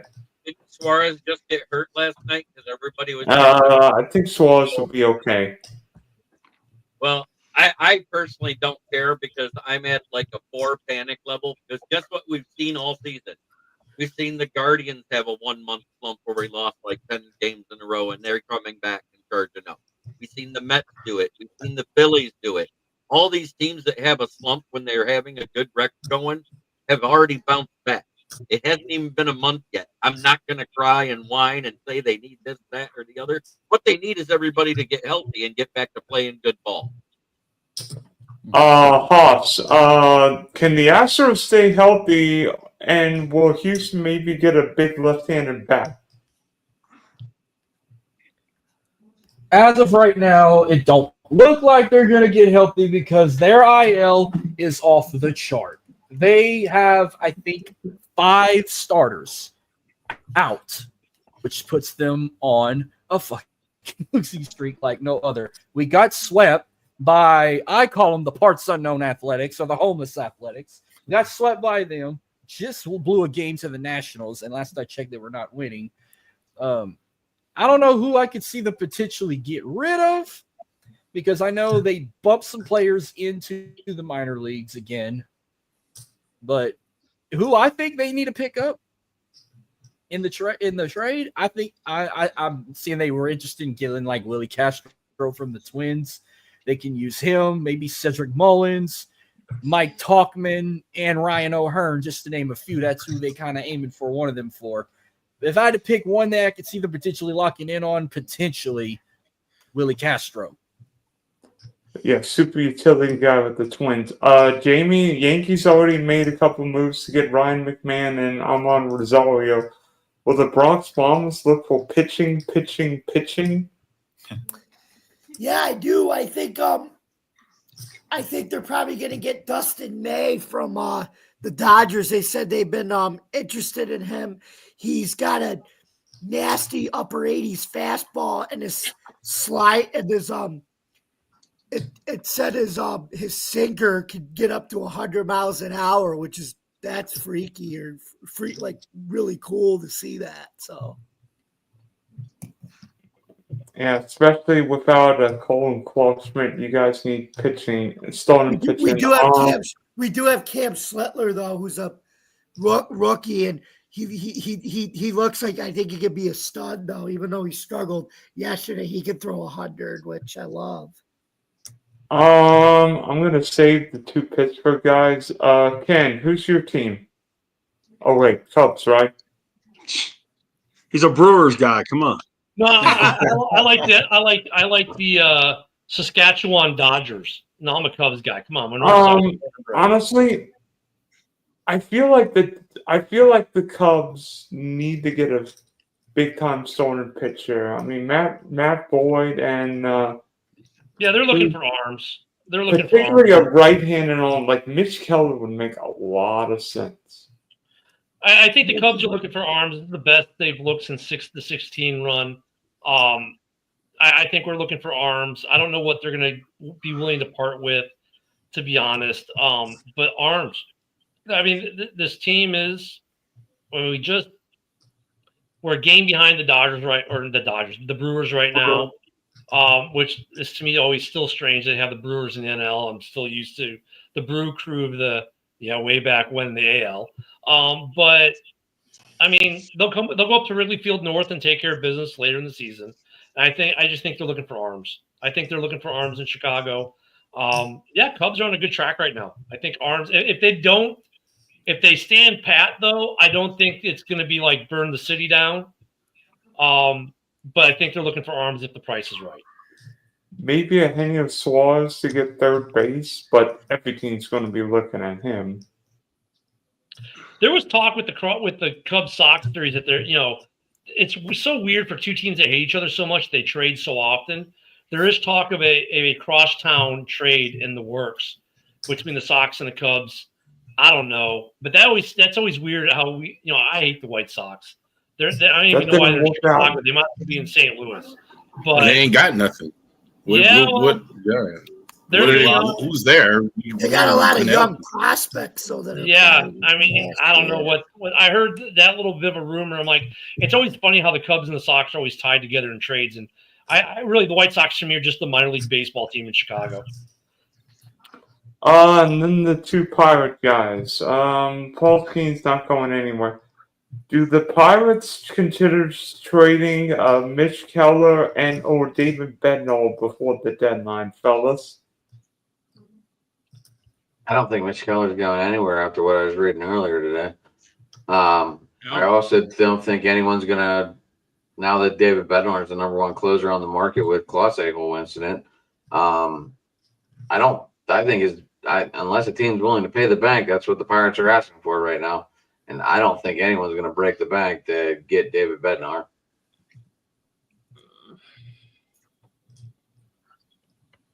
Yep, I think that I think Santana's gone.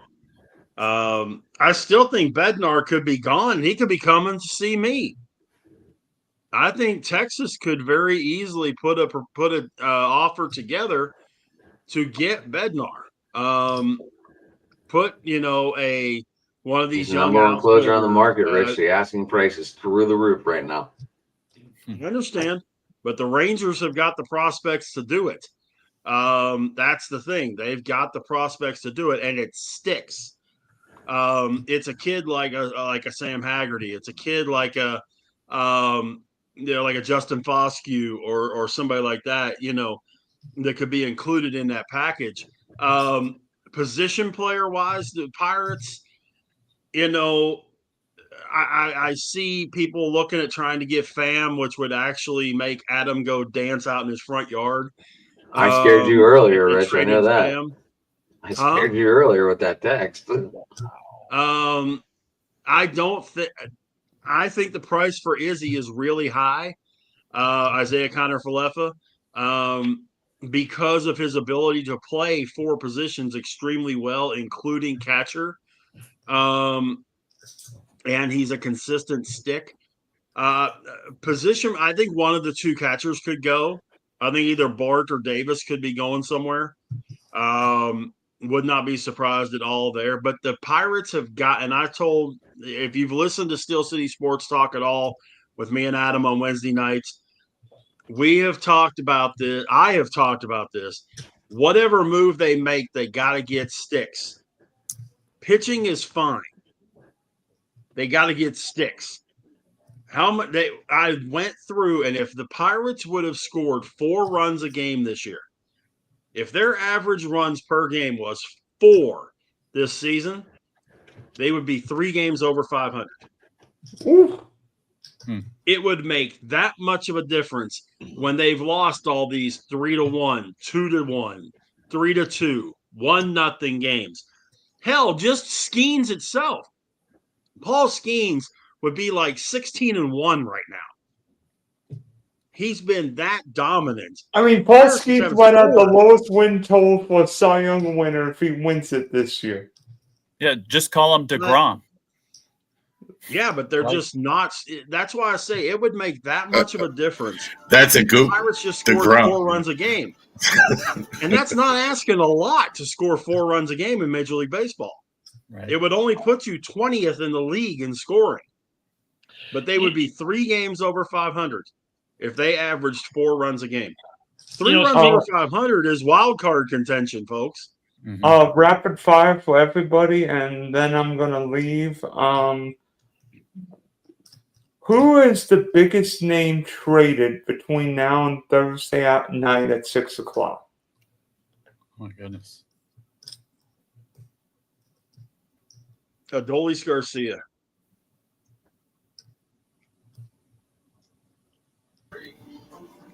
Bednar. I can tell you who the biggest signing on the planet's going to be between now and, well, it just happened 4 hours ago. What? Huh? Big Hoss should know this one. After turning down virtually every club in the world, right? I mean, because everyone's wanted him since Bayern Munich said we're not going to re-sign him. Thomas Mueller has picked the team. He turned down everyone, Miami, Real Madrid. He turned down the Premier League. He turned everyone down, and he's going to, of all places, Vancouver. What? Wait a minute. We're talking Major League Soccer. That's we're not, the biggest we're sign not on that. talking Like Major I League Soccer. said, We're I talking can't Major tell League you. Baseball. Hey, Dylan, I told you I couldn't tell you who the biggest name trade. I could just tell you who the biggest signing in the world is going to be, and you asked too, and I just told you. The Thomas Mueller signing is monumental. I mean, it's not as big as Messi, but it's second fiddle to maybe only that when you talk about the guy who has won more trophies than almost any other player in football or in soccer, whichever you like to call it. And it's funny, he's going to Vancouver, which ironically is where Davies started his professional This guy changed the whole sport. Yep. And it's funny that Mueller went there, but that's the biggest signing. So I can answer that. I can't tell you who the biggest traded player is going to be because every year at the trade deadline, something comes out of left field that no one in a million years would have thought was going to happen, and it happens. The only thing I know for sure right now is that the biggest signing in sports just happened in Vancouver. Okay, Joe, get us back on the right track. You like how I did that, Ravi? I say Suarez of Arizona. Yeah, thank you. Jamie, do you have any bold prediction on potential moves? Either Suarez or Clase. Clase ain't going anywhere. Okay, never mind Suarez. He's indefinitely suspended because otherwise the Tigers would have went for him because he was on the trade thing. They were already in talk. I'm not sure he ever plays again. Classic. I'm gonna make a bold prediction. I think Steven Kwan's an LA Dodger by Thursday night. I think that Dodger outfield needs help. One's a bat the ball guy, get on base, steal bases, score runs, and play gold glove defense. Have anybody seen Michael Conforto this year? Not it. Now you mentioned some Orioles that are going to probably be going out. Who's the biggest name? There's a bunch of Adley Rutschman rumors. I think the kind of sky is falling a little bit with Adley. He isn't as productive as they had hoped, and they do have a lot of catchers in their minor league system. So I do think that's somewhat on the table. I think O'Hearn for sure is going to leave. I think O'Hearn's going to be for somebody. He definitely doesn't have a contract, and they're definitely going to go. He's an excellent DH for somebody. He's not expensive. He's a really good contact hitter. I think he's definitely out. Cedric, I think, could have the same fate maybe. Cedric, they might keep him because he's been around for so long. He's a long-tenured guy as well. And they already traded 3 relievers as it is. So you traded Soto, you traded Dominguez, you traded Brian Baker. I think they possibly would have traded Batista had he not been hurt. I think, so they're not going to trade him, obviously. Okay. Guys, I hate to do this and run, but I personally got to fly. Got early start coming tomorrow, and so. That work thing. But hate to tell you that, but I was only going to go an hour tonight, but the conversation was good. I need to get a rule on too. I'm not trying to cut this short, but we're doing really good tonight. But yeah, I need the rule too. Does any of the people want to close it out, or do we want to end now? I can go now. That's fine. I can go now. I'm going to go just real quick. I want to know what Haas thinks about Mueller moving to Vancouver, because he's the other soccer head in the room. What do you think of Mueller going to Vancouver? That was shocking, but I mean, I haven't really been keeping up with MLS because my team sucks ass. But I'm waiting for the international shit to come back. I know Scottish Premiership opens this weekend. Celtic plays Sunday. A couple more weeks till Premier League. A couple more weeks till La Liga, Bundesliga, and League One. Can't wait to watch the international teams all of a sudden until I get to some real football, college and NFL. But yeah, I want to say congratulations to the ladies of England winning the cup. Oh yeah, beating Spain in a penalty shootout 3-1. Switzerland.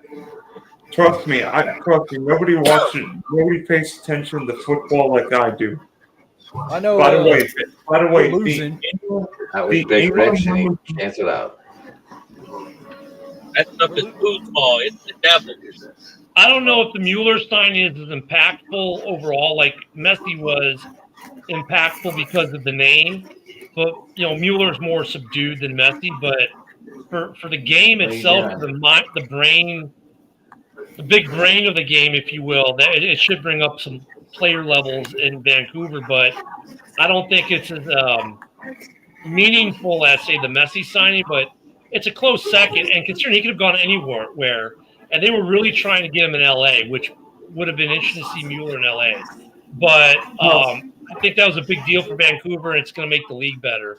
I just think it's interesting with some of these big name players that come out of Europe how they've revolutionized or how they've changed the American mindset towards the game, and the young players in the game now having more access to the Messis and the Muellers of the world. That we're becoming more of a force. And don't forget, we got the World Cup here in 26, so we're going to see a lot more soccer in the coming year. I'm going to head out, guys. Spunky Spectrum Sports Big D podcast. I'll probably be doing something Friday after my final. Wish me luck. I'm probably going to be trying that for. Good luck. All right. Buena suerte. Good luck, brother. I know we're Buena losing. suerte, Dylan. I know we're losing in League Face right now. We're losing to the Tigers 2-1. That's the first League Face matchup right now. All right, Joe, how people get a hold of you?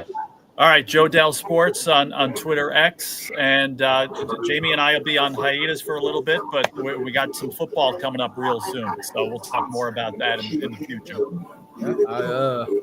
I know I did my that's the only preseason game I'm predicting the entire preseason. I predicted the Hall of Fame game. I picked the Lions over the Chargers.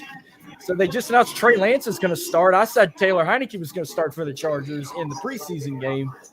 And then for the Lions, I said, let me get the roster up. So Kyle Allen. no, I didn't. I said Kyle Allen. So since the Lions only got 3 quarterbacks, I said Jared Goff was not going to dress out. Kyle Allen will play one half, and Hooker will play the second half. Oh, they got 4 QBs. Oh, DJ Ugalele. How y'all say his name right? That is not who we have. Oh, we have that's the who the Chargers. We have the UDFA that just graduated from Eastern Michigan University also. Oh, well. There's your starter. Hall of Fame game.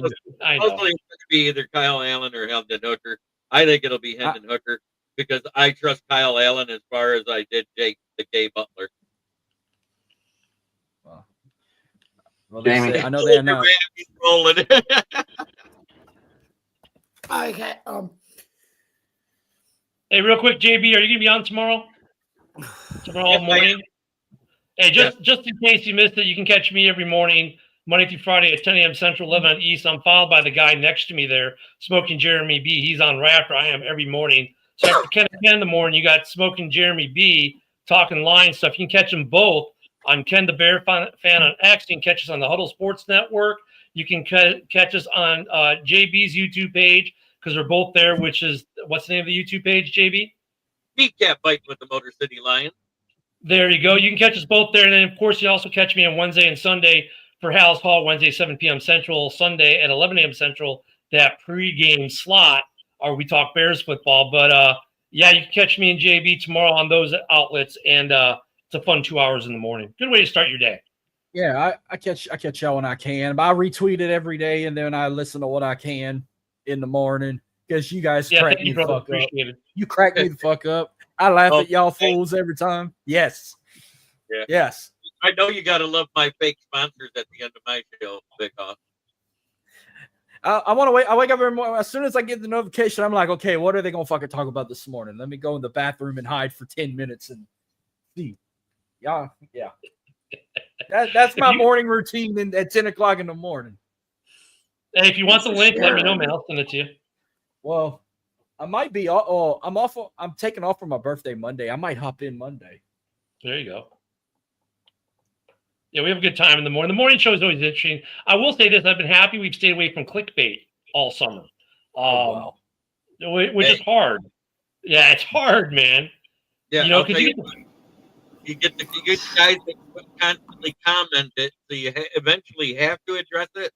But Ken's a lot like me. We sit there and go, "Yeah, that ain't fucking happening." I mean, it's like I love it. You know, not to go on the tangent, but the clickbait is funny because it's like Jordan Love throws an interception. Oh my God, the season's over, according to clickbait. Or Jordan Love throws perfect pass. Oh, we'll just make him the MVP right now. All these little headlines we get during camp is like either they're extremely great or they're extremely terrible. Oh my God, the first round pick is already being benched by the head coach because of X. Like you're like, no, he's not. They were putting this stuff out before camp even started, how certain players were falling out of favor with Ben Johnson. I'm like, dude, they haven't been to camp yet. He hasn't seen him on the field. It's really hard And let's face it, guys, the NFL preseason doesn't give us much. Nope. Sure, we get to fall in love with third and fourth, fifth, sixth, seventh guys on the depth chart who aren't going to make the team, and then we're happy to make the practice squad. But it's really hard to stay away from the clickbait about your team in the preseason and in camp, because I'm sure Baltimore has tons of great clickbait right now with Lamar. It's always the same thing. Like Isaiah Likely getting hurt today ain't clickbait, brother. I mean, he's going to be out for a while. That's the only thing. And we talk about that. We'll talk about the injuries. I wish it was Lamar's way to buy or something. Oh, yeah, but man, I'm in a keeper league, and somebody picked Isaiah Likely over Colson Loveland. If they're lucky, he's not out for the season. If they're lucky, it's like he'll be back week 3, week 4. And that's the unfortunate no more camp for sure. The only real news we have to report right now is signings and injuries. Yep. And the occasional Major League Baseball trade, but mostly we talk football. Yeah. Okay. All right. I really have to go. Could someone close this out, or go ahead, Jamie? Do your thing, brother. All right. Try every day to be a better person than we are. Try every day to be a better person you were the day before. It's the only way to make the world a better place, because I got to go too. Jamie, close us out, brother. Thank you. You guys can follow me. Yours truly. Jamie, hold on. Let me close out. Let Marcus close out. Let Rab close out. You're always last. Okay. Oh. Have a great night, guys. All right, Jared. Thanks for coming, buddy. Always. Sports Talking In on Twitter. Jeremy's gone. Sports Talking In on Twitter, guys. You can get us here at the Driving to the Top YouTube channel. You can get us at Driving to the Top on Twitter. Every Tuesday night we do up mic. Tomorrow night we got me and Rich's show at 9. We got Jeremy and Ken's show, the Open Sports Talk. What do you guys call your show? What do you? I forget. So we have House Calls at 7 p.m. Then JB's Roundtable starts at 8 p.m. Roundtable, right. Roundtable. Yep. So everything's over there on Wednesday. Yeah, I'm good, and I am out. Jeremy, you can close this out, right? One of you three. What? One of you three can close it out. We got you, brother. Go ahead. All right, cool. Thanks, guys. Hey, everybody, have a good night, guys. Thanks for coming in. Later. You see that, Ken? That's when somebody has an actual job to go to. They got to go to bed. All right. Go ahead, Haas. All right, Joe. See you later, bro. Later, Joe. All right. Well, you can find me on X at BigHouse337. I'm also on Facebook, Instagram. Subscribe to my YouTube channel at Marcus on the Go. My show On the Go you can find on X and Instagram at onthego_TXLA. Next stream will be Friday, August 1st. I'm going to preview Magnese's upcoming football season. May recap the Hall of Fame game. Shit talk the Astros maybe on the side. Shit talk the Dynamo and League face because they fucking suck right now. And I'm going to predict SummerSlam. But for a bonus, Saturday morning, I think we're still doing it. Me and Rich are supposed to get together Saturday morning to do our SummerSlam prediction show, so if you miss it on my show, you can see my picks with Rich and I on Saturday morning. I don't know what time. I think he said at 8 a.m. or 9 a.m. If you get up that early, you'll find us talking that. But this is fun. I always love doing open mic. You guys do the shit. I always acknowledge every single one of y'all at the end of my shows. I say, subscribe to Driving to the Top. There's great content with the greatest people to talk your sports, talk your wrestling, talk your lifestyles, talk it all. I always acknowledge everybody in Driving to the Top. All right, Ken, since you do the most talking, why don't you do and tell the people where we can find you at, Ken? Oh, I did, but I'll do it again because, I like your app. And hostile stuff. So you can find me as it says right there at Ken the Bear Fan on X. Every Monday through Friday at 10 a.m. Central for Ken and Ken in the morning. We're going to get some special guests this week as the other Ken is on vacation. Tomorrow night being a Wednesday, we'll have House Hall at 7 p.m. followed by JB at 8. Also on Ken the Bear Fan X. Also on the Huddle Sports Network. And with the Huddle Sports Network, you can get us on your TV sets. Yes, my face can break your nice brand new 85-inch screen TV on the Huddle Sports app on Roku and on Fire TV. In fact, sometimes you can see Jamie and Ravi and some of the other guys as they come on, especially Jamie on JB's show. He comes on quite a bit. Also, Sunday, you can catch all NFL season. Actually, every week. We took last week off. At the pregame slot at 11 a.m., we have Hallis Hall Report. We'll always talk about the upcoming Bears game. And then you catch me here usually on Tuesdays, unless I get caught up. So yeah, and I try to share these guys on X as well. So, hang out with Driving to the Top, hang out with Driving to the Huddles, we like to call it in some cases. And we all have a good time, and then Ravi, back to you, brother. All right. And all 96 of you, 98 of you watching, one of you could subscribe to the Ravery Sports Podcast on YouTube, Twitch, or Twitter, but especially YouTube. Trying to get my YouTube numbers up. So definitely check it out this week, tomorrow on the podcast. First training camp report. Well, obviously, we're going to talk about Isaiah Likely there tomorrow. Top 10 edge rushers in the NFL. We were doing our list all the way through the season. Who are the top 10 edge rushers as well? We're going to talk about Orioles minor league baseball, the Dominican League as well. So we're going to go ahead and recap some of the minor league system as long as with the Orioles report tomorrow. And obviously, we're going to talk a little bit about the trade deadline that's happening as well. What time so tomorrow? Thank all of you. Go ahead. I'm sorry. What time tomorrow? 8 o'clock. So it's 8 o'clock every Wednesday night. And on the Driving to the Top, if you watch it there, it's at 11. So it's on my channel first, and then I put it on Driving to the Top at 11. Go ahead, Jamie, our workhorse of Driving to the Top. Go ahead, brother. Yeah. When he's flex. I'm the thanks, dude. I'm the CC Sabathia of this channel, the workhorse of the generation. Anyway, you guys can follow me, yours truly, at Bill's Chat 1, at Bill's Mafia Chat, and also at Jamie Malloy, the unbiased journalist, at DJ Dog Tags on X, theforkball.com and stadiumrant.com, where I write about all sports. Joe Dalio and I just wrapped up the season 2 finale of the Subway Conversation Chat. You could go follow that episode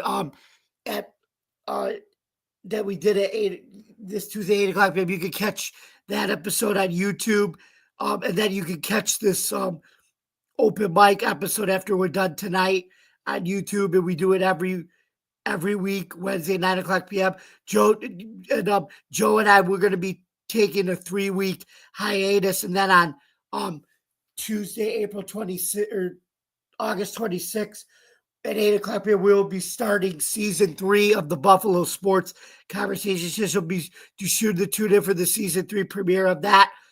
Then you can catch also me, Ken the Bears fan, Ken the Packers fan, and Smoking and Jeremy B on the Huddle Sports Network, where we do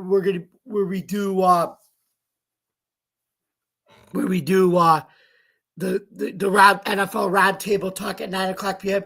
You could catch us on your TV, Roku, or Fire Stick TV, and also Amazon. And then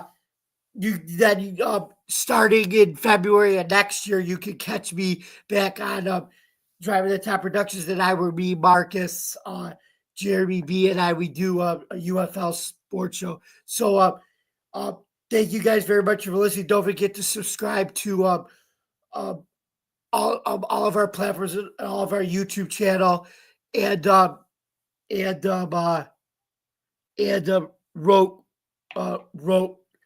and also Roku, Fire Stick TV, and Amazon. And then you can also follow us on YouTube, wherever you get your podcasts. I'm Jamie Malloy, and we'll see you next week at 9 o'clock p.m. right here on Driving to the Top Productions. And this has been open mic night with Driving to the Top Productions. Good night, everybody.